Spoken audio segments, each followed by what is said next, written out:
J'aimerais tout d'abord souligner que c'est ma première visite en Côte d'Ivoire et que j'ai été particulièrement touché par l'accueil chaleureux que j'ai reçu de toutes les personnes et internationaux sur les thèmes prioritaires que sont l'amélioration des résultats de développement, la promotion de la démocratie, de la gouvernance, des droits de la personne et de la primauté du droit, l'instauration de la paix et de la sécurité et l'optimisation des débouchés commerciaux. Une des priorités du Canada est d'ailleurs de contribuer à la prospérité inclusive au Canada et à l'étranger grâce à l'accroissement et à la diversification du commerce international et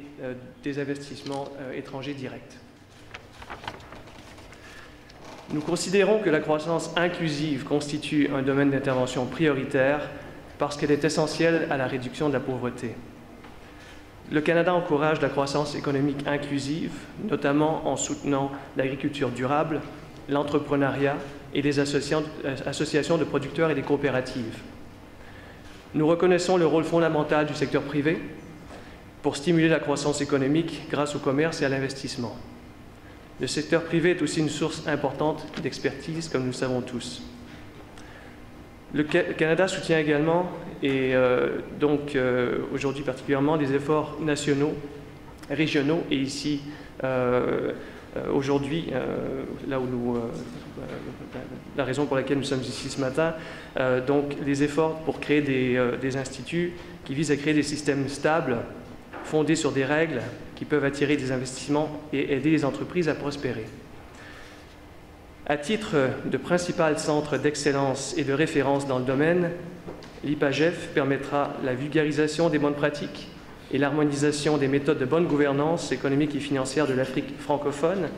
en particulier, qui sont des éléments fondamentaux pour une croissance inclusive et la réduction de la pauvreté.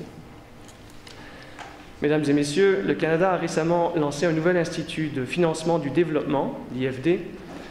qui, grâce à un capital initial de 300 millions de dollars canadiens, pourra compter sur un éventail d'instruments de financement afin de soutenir l'investissement du secteur privé dans les pays en développement, entre autres à travers l'amélioration de la gouvernance économique et financière et en priorisant la croissance économique verte et les entreprises dirigées par les femmes et les jeunes. Par ailleurs, le Canada a récemment adopté une politique d'aide internationale féministe pour promouvoir l'égalité entre les genres et le renforcement du pouvoir des femmes et des filles. Cette politique inclut un important volet sur la gouvernance inclusive. Et finalement, à travers son programme panafricain qui favorise la mise en œuvre des cadres politiques régionaux collaborant avec des institutions et des partenaires panafricains et régionaux, le Canada dispose d'outils potentiels pour accompagner la mise en place et la pérennisation de cette initiative. Donc, je conclus en soulignant que le Canada accueille avec beaucoup d'enthousiasme la création de l'Institut, de l'IPAGEF, et souhaite que la collaboration amorcée se poursuivra au cours des prochaines années. Je vous souhaite le plus grand succès à cet atelier aujourd'hui et à l'Institut et vous remercie de votre attention.